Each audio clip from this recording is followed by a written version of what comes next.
এখন থেকে আপনার প্রিয় সিরিয়ালগুলো ফ্রিতে দেখুন এক্সক্লুসিভলি শুধুমাত্র সান নেক্সটে। এখনই অ্যাপ ডাউনলোড করুন। যে যাই বলুক না কেন, হাল ছাড়লে চলবে না। এটা আমাদের লড়াই, লড়তেই হবে।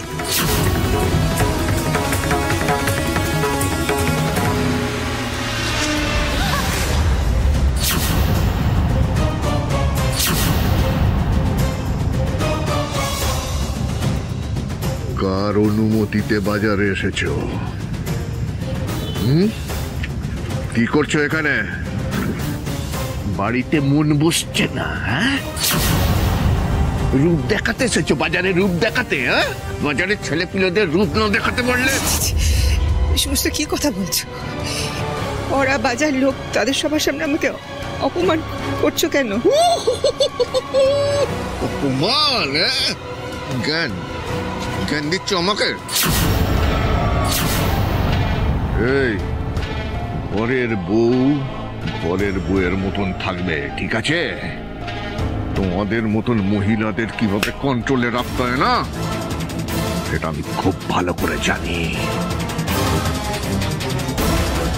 তোমরা হচ্ছে পাখির জাত, সুযোগ পেলে।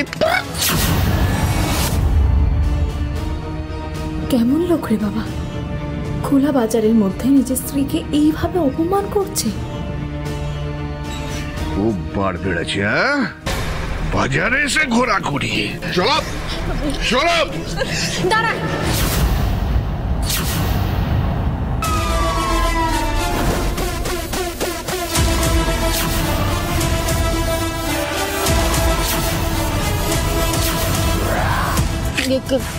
কাকিমার হাতটা ছেড়ে দিন।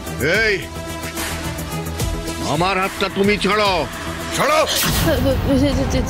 ছেড়ে দিলাম কিন্তু আপনি কাকিমার হাতটা ছাড়ুন। এটা কার বউ? হ্যাঁ, আমার। আমি যা খুশি তাই করব, ঠিক আছে? আমার যদি মনে হয় এখানে শাসন করব তো করব। না, আপনার ব্যাপার নয়। উনি আপনার স্ত্রী হতে পারেন, কিন্তু তাও উনি একজন স্বাধীন মানুষ। আপনি ওনার উপর এইভাবে জোর খাটাতে পারেন না। বাহ, স্বাধীন মানুষ? এই স্বাধীন মানুষের মানে বোঝো? দেখুন সেটা কথা নয়। কথা হলো এটা আপনি অন্যায় করছেন, এটা করতে পারেন না। ঠিক কি ভুল সেটা আমি তোমাদের থেকে শিখবো না। আমরা মহিলা সুরক্ষা বাহিনীর বাঘিনী, আমরা বাঘিনী ফোর্স। এইভাবে আপনারা আমাদের চোখের সামনে একজন ভদ্র মহিলাকে অপমান করবেন, সেটা আমরা কিছুতেই মেনে নেব না। ছেড়ে দিন। এই মনে মনে খুব আনন্দ হচ্ছে না? খুব আনন্দ হচ্ছে। মুচকি মেয়ে দুটো আমাকে জ্ঞান মারছে, সেটা শুনে আর ফুর্তি হচ্ছে মনে? ফুর্তি হচ্ছে, মজা দেখছো ঘরে দাঁড়িয়ে? ছেড়ে দাও না, কেন এভাবে টানাটানি করছো? আমি যাচ্ছি তো। আমাকে এখন অপমান করছো?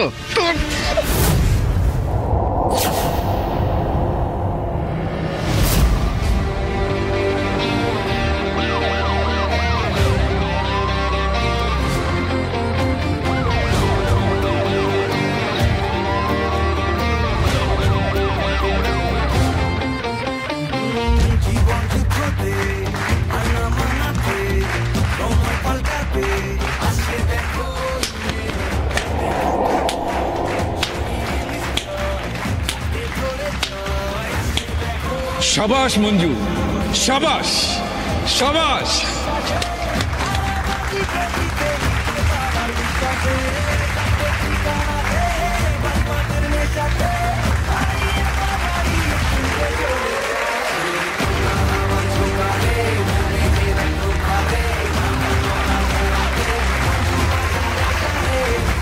चलो बोलते, चलो।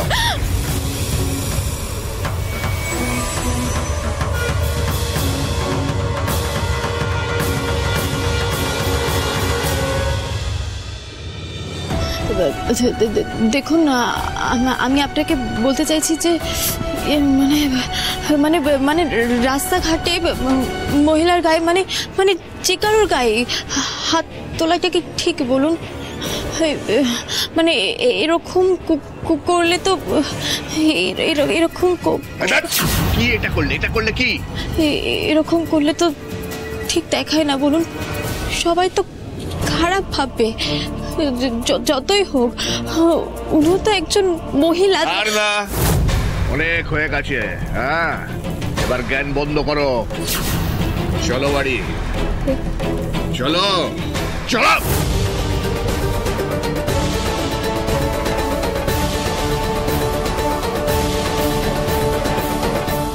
মঞ্জু, কি করলি তুই এটা?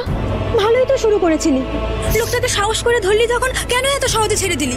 কেন আচ্ছা করে দুটো কথা শুনিয়ে দিলি না? লোকটাকে আমি খুব ভালো করেছিলি, অসভ্য বাজে লোক একটা। তুই যা বলার বলতিস, তারপরে ও যদি বেশি বাড়াবাড়ি করতো সোজা থানায় নিয়ে যেতাম। তো সাহস আছে মঞ্জু, তুই চাইলেই সব পারিস, কিন্তু কেন মাঝপথ থেকে এরকম আত্মবিশ্বাস হারিয়ে ফেলিস? লোকটা নিজের বউয়ের সঙ্গে এরকম করছে, এরপর যে মেয়ে ওই লোকটার বাড়িতে বউ হয়ে যাবে তার কি অবস্থা হবে বলতো? লোকটা তো তাকেও বাড়িতে তিষ্ঠতে দেবে না। যেমন বাবা তেমন তার ছেলে। বাবা খোলা বাজারে মাকে শাসন করছে, অপমান করছে, আর ছেলে তো গোটা মহল্লাকে ধমকে বেড়াচ্ছে। ঠিক বলেছিস, রক্তটাই খারাপ। বাদ দে, চল আমরা কাজে ফিরি, দেরি হয়ে যাচ্ছে।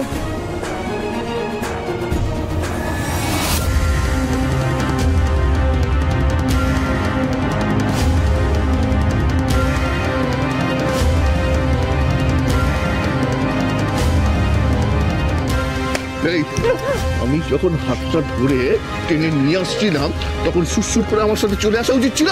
সেটা না করে কি করলে? অপমান করলে। আর শুধু অপমান করলে না, ওই দুটো মেয়েকে নিয়ে অপমান করালে। কি হয়েছে জামাই? কি বলি মা, মানে বলার আর ভাষা নেই। আপনার মেয়ে যে আরম্ভ করেছে বুঝেছেন, ওর আর ঘরে থাকার মন নেই।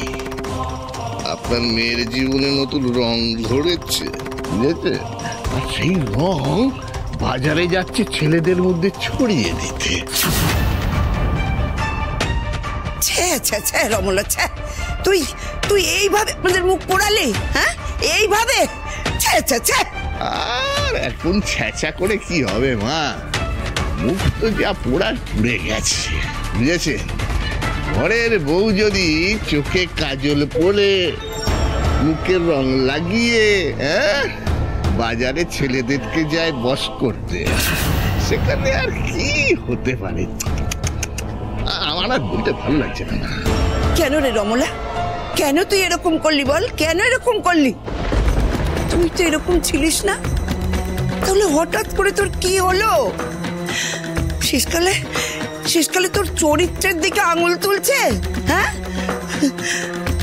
স্বামীর খেয়ে স্বামীর পড়ে তুই স্বামীর কথা মেনে চলিস না। আরে এরকম শিক্ষা তো তোকে আমি দেইনি। দিদি, তুই যদি কিছু মনে না করিস তাহলে একটা কথা বলি। দেখ, তোর এই কীর্তিকলাপের সঙ্গে কিন্তু আমাদের মা